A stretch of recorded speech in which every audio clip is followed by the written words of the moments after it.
warahmatullahi wabarakatuh. Waalaikumsalam warahmatullahi wabarakatuh. Alhamdulillahillazi hadana lihaza wa ma kunna linahtadiya laula an hadanallah. Asyhadu an la ilaha illallah wa asyhadu anna Muhammadur Rasulullah. Puji syukur kehadirat Allah yang Maha Kuasa, salawat dan salam kita hadiahkan kepada Nabi junjungan kita, Nabi besar Muhammad sallallahu alaihi wasallam. Pada hari ini Radio Republik Indonesia Bengkalis kembali menyiarkan secara langsung siar Ramadan Basnas Kabupaten Bengkalis langsung dari Masjid Istiqomah Kabupaten Bengkalis yang disiarkan langsung juga melalui kanal YouTube Masjid Istiqomah Kabupaten Bengkalis. Baik pendengar Radio Republik Indonesia Bengkalis, pada hari ini yang ke-21 Ramadan 21 Ramadan 1445 Hijriah atau 1 April 2024, kita akan mengangkat tema mengenai dampak sosial zakat, infak, sedekah dan manifestasi takwa bersama Ketua Sekolah Tinggi Agama Islam STAIN Bengkalis, Bapak Abu Anwar. Dan pendengar, nanti juga Anda bisa mengikuti dialog kami secara interaktif melalui line telepon dan langsung saja kita sapa narasumber kita yang sudah hadir di Masjid Istiqomah Bengkalis. Assalamualaikum Pak Abu Anwar. Waalaikumsalam warahmatullahi wabarakatuh. Iya, tema kita pada hari ini dampak sosial zakat, infak dan sedekah serta manifestasi takwa. Ya. Nah, ini dari judulnya saja para pendengar kita sudah penasaran ini Pak, apa ya kira-kira dampak dari orang yang bersedekah, begitu juga yang menerima zakat, infak dan sedekah. Silakan Pak. Terima kasih. Bismillahirrahmanirrahim. Assalamualaikum warahmatullahi wabarakatuh. Waalaikumsalam warahmatullahi wabarakatuh. Alhamdulillah, salatan wa salaman ala rasulillah wa ala alihi wa sahbihi wa mawalah, la hawla wa la quwata illa billah. Pemirsa yang berbahagia, kita bersyukur kepada Allah Subhanahu wa taala. Sore ini kita dapat bertemu kembali melalui siaran RRI dari Masjid Istiqomah. Mudah-mudahan pertemuan ini membuat kita lebih dekat kepada Allah SWT dan keberkahan Allah tercurah untuk kita semua. Amin ya rabbal alamin. Salawat dan salam tidak lupa kita ucapkan buat Nabi Muhammad SAW dengan ucapan Allahumma shalli ala Muhammad wa ala alihi wa sahbihi ajma'in. Mudah-mudahan kita semua tergolong kepada umat Nabi Muhammad yang kelak akan mendapat syafaatnya di yaumil mahsyar. Amin ya rabbal alamin. Amin ya rabbal alamin. Baik Bapak Ibu para pemirsa yang berbahagia, menunaikan zakat, infak dan sedekah ini atau ZIS adalah salah satu bentuk manifestasi ketakwaan seorang kepada Allah. Nah, kenapa demikian? Ya, di mana takwa itu merupakan kunci dari pintu kesejahteraan, sehingga kalau berbicara masalah takwa, yaitu segala lini kita menjadi suatu perhatian yang sangat serius. Lebih-lebih ketika kita membicarakan masalah kemiskinan, santunan dan sebagainya macamnya pada orang-orang yang lemah, ini juga tidak lepas dalam rangka untuk meningkatkan atau manifestasi takwa kita kepada Allah Subhanahu wa taala. Sekalipun yang kita lakukan itu adalah kaitan-kaitan atau yang disebut dengan kesalehan sosial, akan tetapi kesalehan sosial juga tidak meninggalkan hubungan partikal kita kepada Allah Subhanahu wa taala. Jadi kalau kita kaitkan bahwa hubungan kepada Allah itu melalui ibadah sosial ini keterkaitannya dengan para fakir miskin, ini suatu cara untuk kita memanifestasikan ketakwaan kita kepada Allah Subhanahu wa taala. Pembahasan masalah santunan atau orang-orang miskin ini seolah-olah tidak pernah habis-habisnya dibahas. Di berbagai kesempatan orang banyak membahas, lebih-lebih pada bulan puasa ini, di mana bulan ini bulan yang penuh dengan keberkahan, kalau kita mengeluarkan infak, zakat dan sedekah di bulan ini akan mendapat nilai lebih, nilai tambah.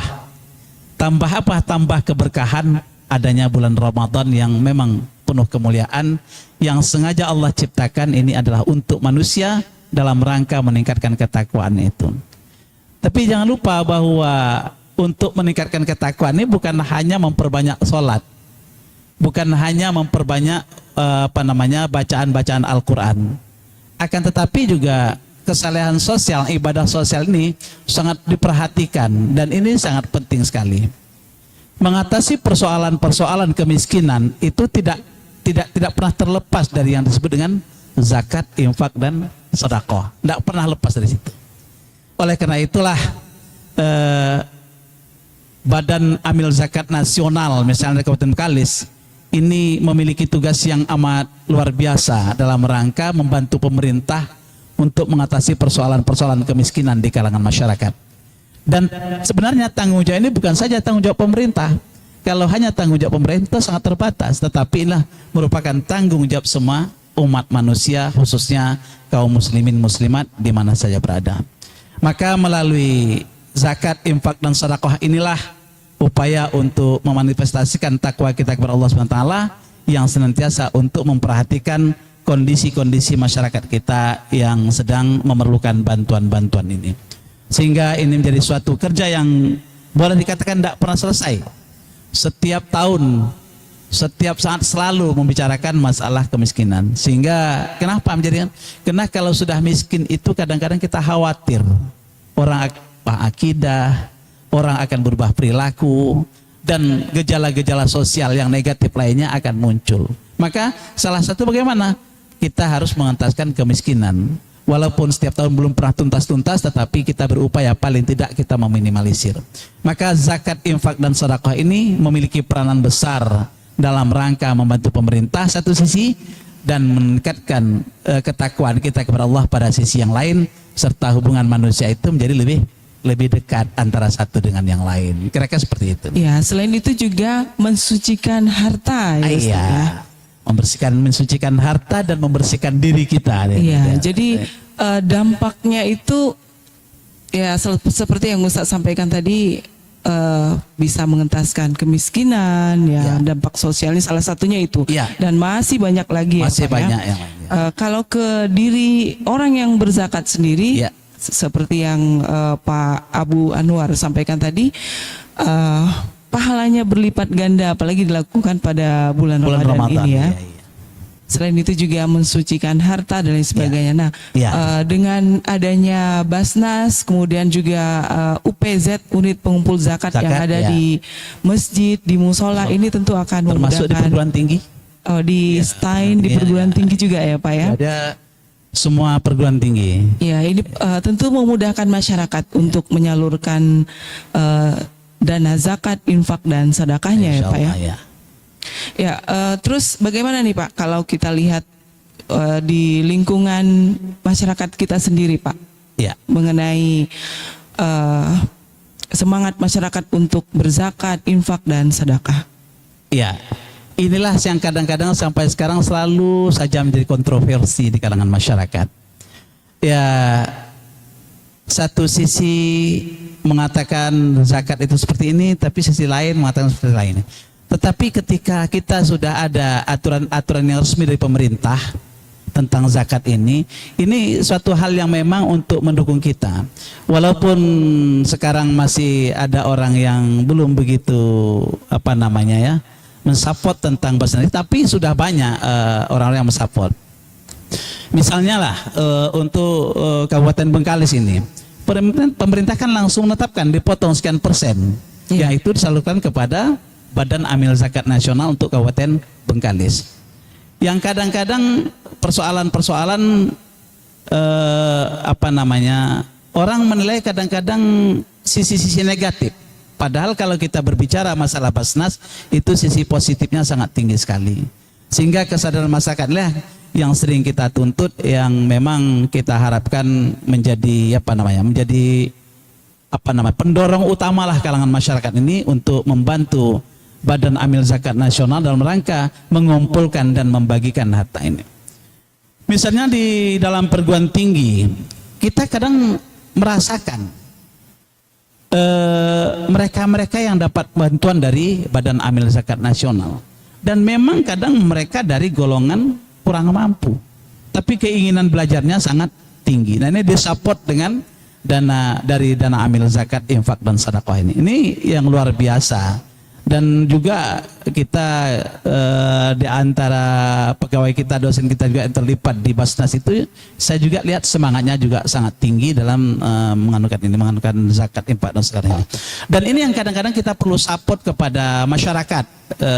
Seperti apa sebenarnya infak, zakat, infak dan sedekah ini? Allah Subhanahu wa taala berfirman dalam Al-Qur'an, apa katanya? Matsalul ladzina yunfiquna amwalahum fi sabilillah kamatsali habbatin ambatat sab'a sanabila fi kulli sumbulatin mi'atu habbah wallahu yudha'ifu liman yasha wallahu wasi'un alim. Perumpamaan orang-orang yang mengeluarkan harta mereka pada jalan Allah seperti tumbuhnya satu benih, yang satu benih itu akan menumbuhkan 7 tangkai, dan setiap tangkai itu akan menumbuhkan 100 buah. Ini kan berlipat ganda pahalanya. Sehingga Allah pun wallahu yudha'ifu liman yasha, akan melipat gandakan lagi. Melipat gandakan lagi yang Allah berikan kepada yang memberikan zakat, infak dan sedekah ini. Jadi ini pahala yang luar biasa, yang motivasi langsung diberikan oleh Allah kepada umat manusia. Tinggal sekarang sebagai orang Islam, sebagai orang mukmin, sadar tidak dia dengan firman Allah ini? Kalau dia sadar, pasti dia akan memberi. Mungkin zakat tidak sampai, tapi infak dan sedekah juga bisa dilakukan. Jadi seperti itu apanya. Sehingga memang inginnya melibatkan masyarakat secara langsung untuk bersama-sama dengan Basnas kita ini. Iya.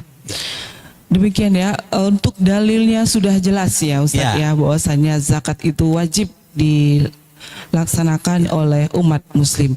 Mungkin dibutuhkan sosialisasi lebih intensif lagi ya Ustadz ya kepada masyarakat, sehingga masyarakat kita betul-betul memahami perintah dari Al-Quran tersebut. Ini yang kita harapkan, Badan Amil Zakat tidak bosan-bosan mengkompori masyarakat dalam makna positif.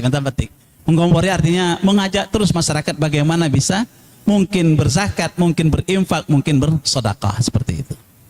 Baik Pak Abu Anwar, kita tadi sudah membahas panjang lebar ya, dan kita juga akan mengundang pendengar kita yang akan bertanya. Mungkin silakan ya melalui line telepon kita ataupun melalui WhatsApp ya di 0823 8836 4742.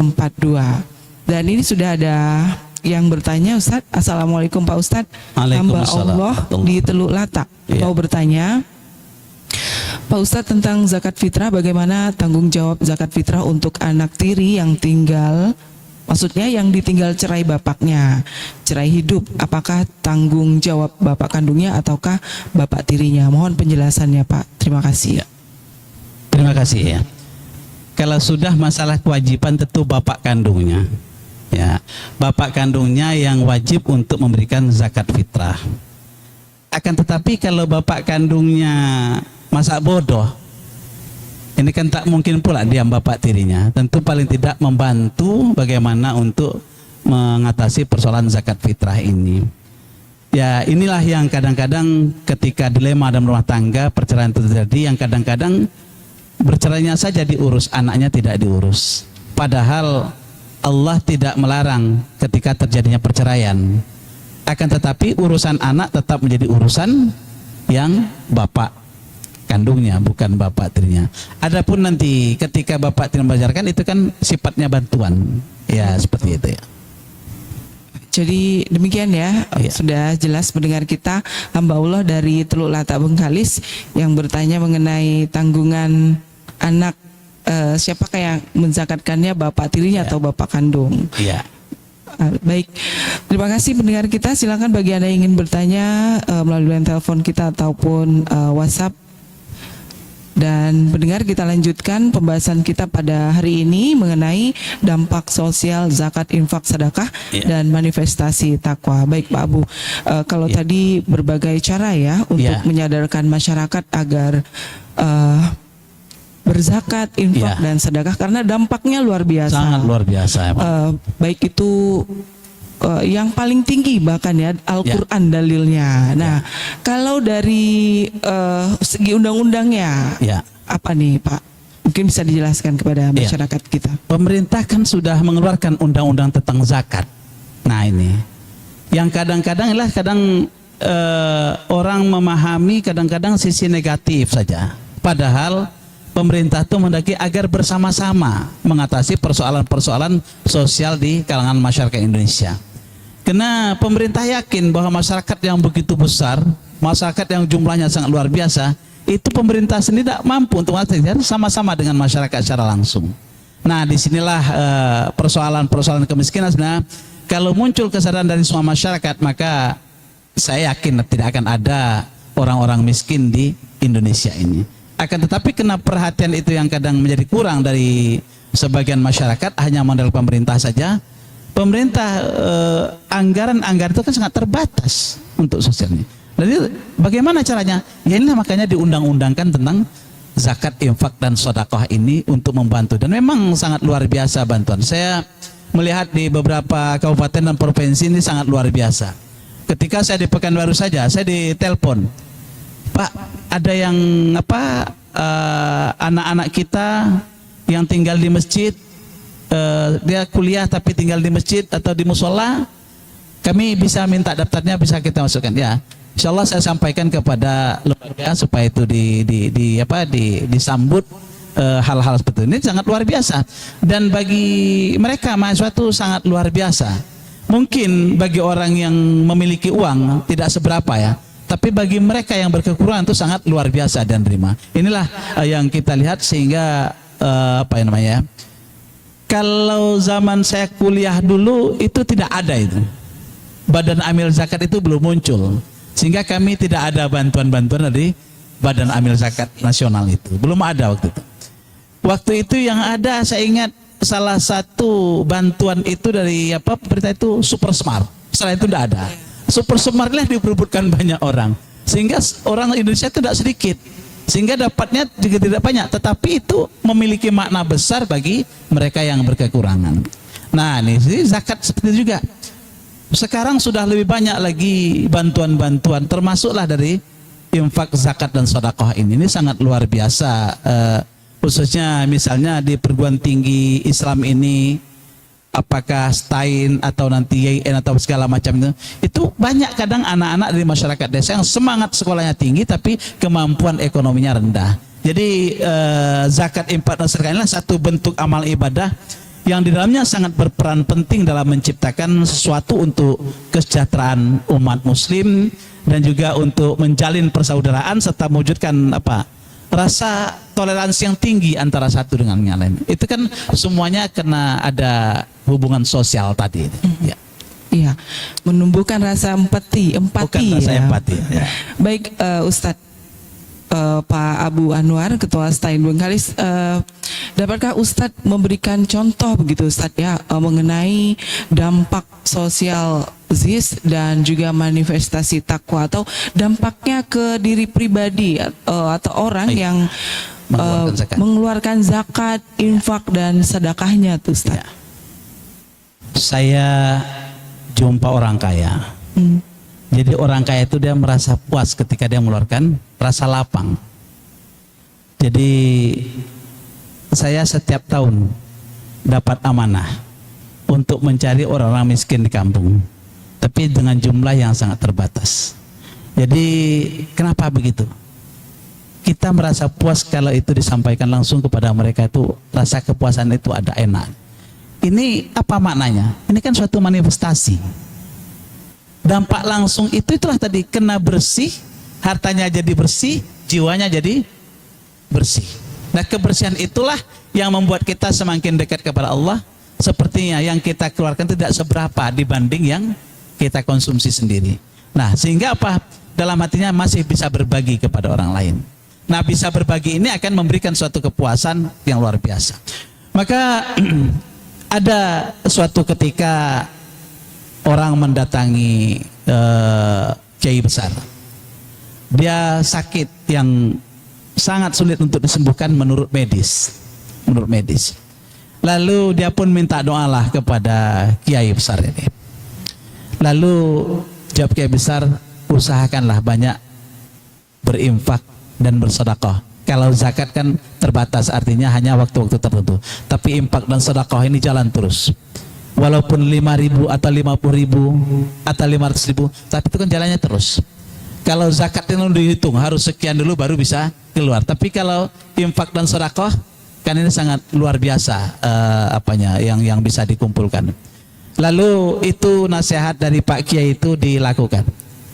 Suatu ketika dia pun sudah sekian lama lakukan itu, terus ngadakan cek, ngadakan kembali ke dokter. Dokter juga heran. Ya. Vonis dokter yang awal itu tidak terbukti. Jadi ditanya, apa yang Bapak lakukan? Tidak ada apa-apa. Saya juga hanya ke dokter saya, tidak ada ke tempat lain. Ya. Lalu yang Bapak lakukan? Saya tidak apa-apa. Saya jumpa seorang kiai, kemudian saya minta doa dengan dia. Dia nasihati saya supaya banyak berinfak dan bersedekah. Ya. Jadi dengan infak dan sedekah inilah sebagai karunia Allah, mungkin Allah sembuhkan penyakitnya. Dan saya juga punya kawan, dia waktu itu kena kelenjar getah bening ya. Tapi stadiumnya sudah sangat tinggi. Dan vonis dokter itu dia hanya punya waktu 6 bulan, bayangkan. Tentu dokter dengan ilmunya ya, dengan segala macam, 6 bulan. Lalu beliau ini juga pergi ke seorang kiai, ini perempuan, kawan saya perempuan.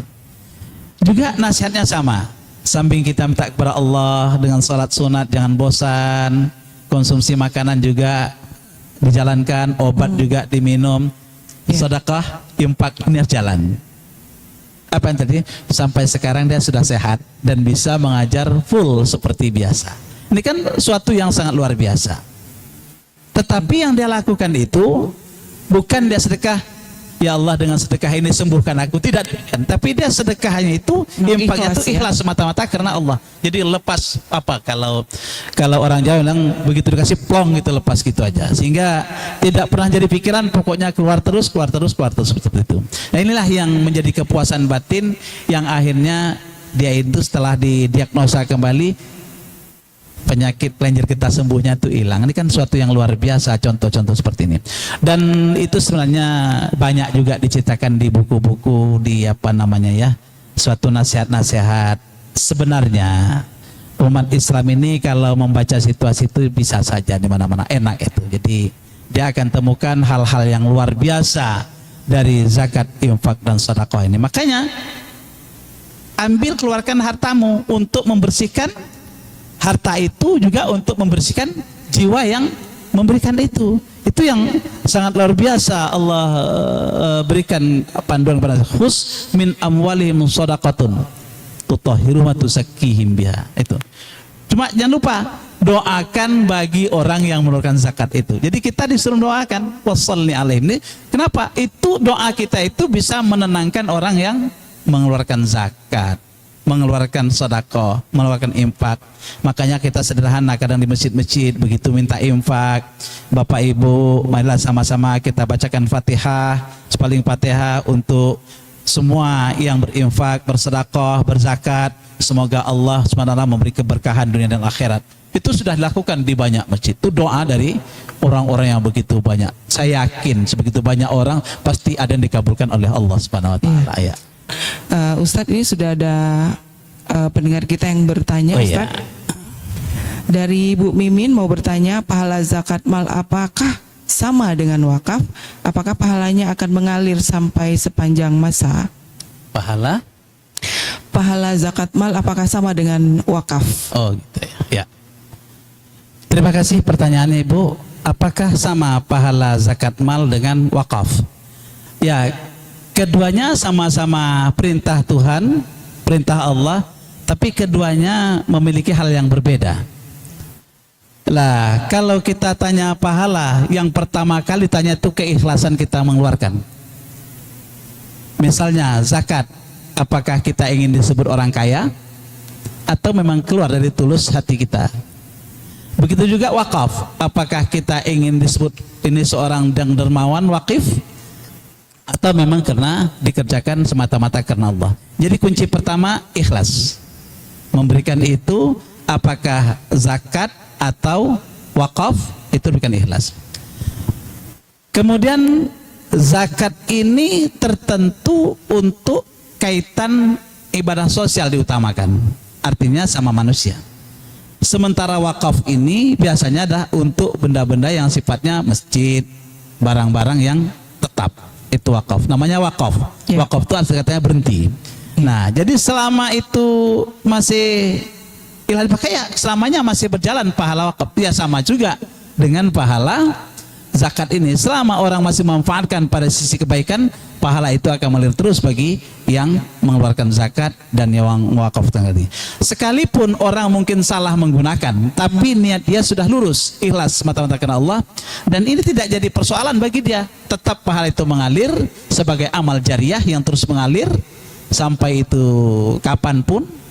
Ya, masalah yang menjalankan ya silakan. Nah, disinilah makanya ketika kita memilih, pemerintah memilih panitia badan amil zakat atau pengurus badan amil zakat itu, yang jadi prioritas bukan dia profesornya, bukan doktornya, bukan apa, tapi kejujurannya itu yang paling penting. Kejujuran, ikhlas dalam mengelola barangnya itu, sehingga itu menjadi suatu yang sangat luar biasa. Jadi kuncinya ikhlas itu aja. Baik Ibu Mimin, demikian ya jawaban dari Pak Abu, dan kita lanjutkan dialog interaktif kita Pak. Ini sesuai dengan tema dampak sosial ZIS dan manifestasi takwa. Tentu bagi yang penerima zakat, infak dan sedekah ini siapa saja ini Pak? Iya. Saya hari Ahad kemarin dari Pekanbaru menuju Bengkalis. Di pertengahan jalan saya ditanya orang, Bu. Ya. Pak, ya, numpang tanya, boleh enggak kami mengeluarkan zakat untuk janda? Coba, menarik Pak, untuk janda. Kata saya, kalau janda tuh kayak ngapuk lah gitu, semua dia mau zakat. Janda kaya namanya kan.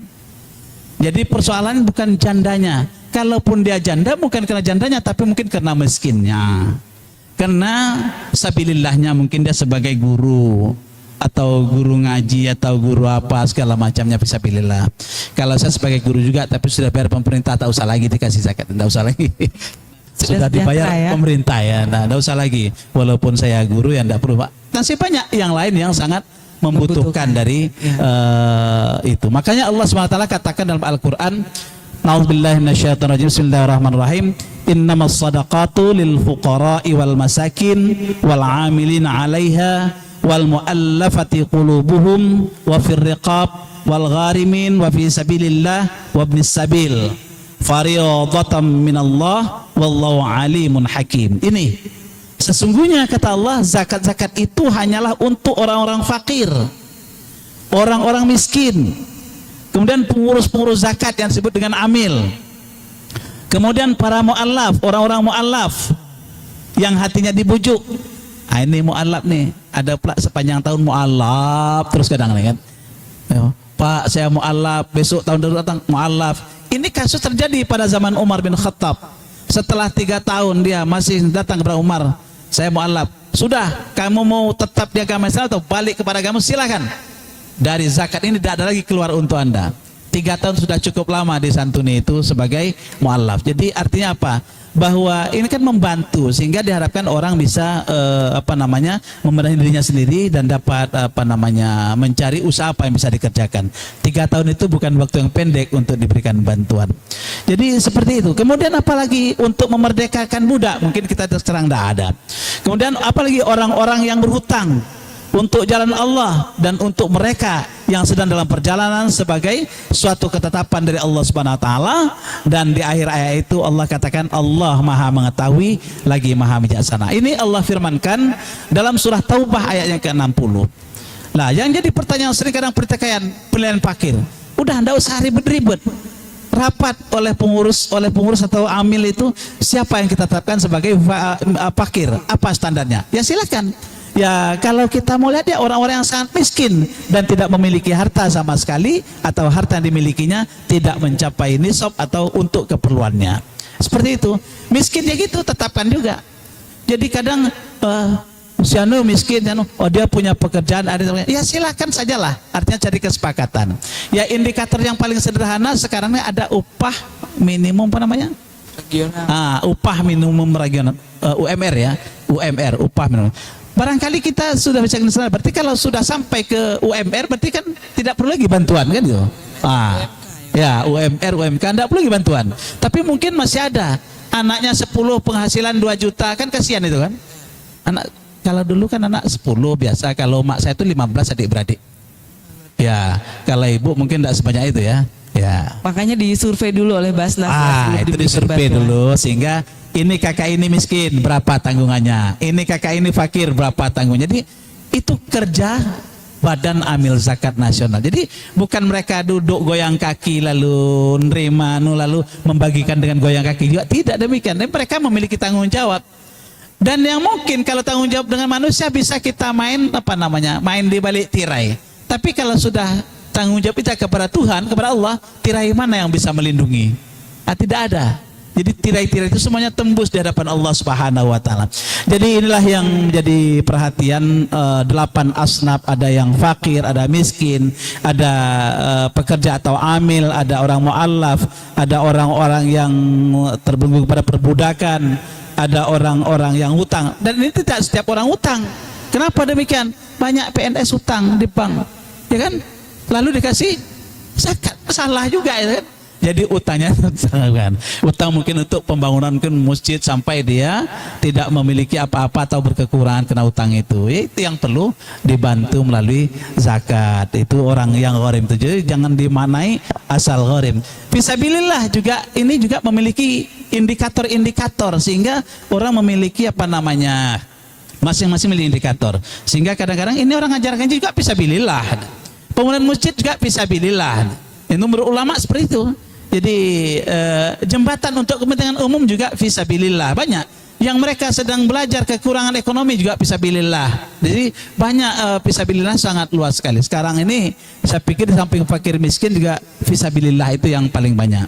Nah kemudian kalau orang ibnu sabil atau orang musafir itu kan tidak banyak itu. Seperti itu kira-kira. Ya. Baik, Ustadz Abu, terima kasih atas penjelasannya. Jadi begitu ya, keajaiban dari zakat, infak dan sedekah ini sangat luar biasa. Dan waktu jua nih sepertinya membatasi kita. Sebelum ditutup dialog interaktif kita pada hari ini, silakan Pak Abu Anwar sampaikan poin-poin penting untuk pendengar kita dan kaum muslim serta kaum muslimat. Pemirsa yang berbahagia, kaum muslimin dan muslimat, marilah kita semua untuk mengeluarkan sebagian dari harta kita, apakah namanya zakat, infak maupun sedekah, untuk berbagi dalam rangka untuk melihat kesalahan sosial kita kepada orang lain sehingga itu dapat mendekatkan diri kepada Allah dan meningkatkan ketakwaan kita kepada Allah Subhanahu wa taala. Tidak ada hal yang lain yang kita ingin cari di dunia ini kecuali kita mendekatkan diri untuk bertakwa kepada Allah sehingga kita akan mendapatkan yang akhir dengan husnul khatimah. Demikian barangkali.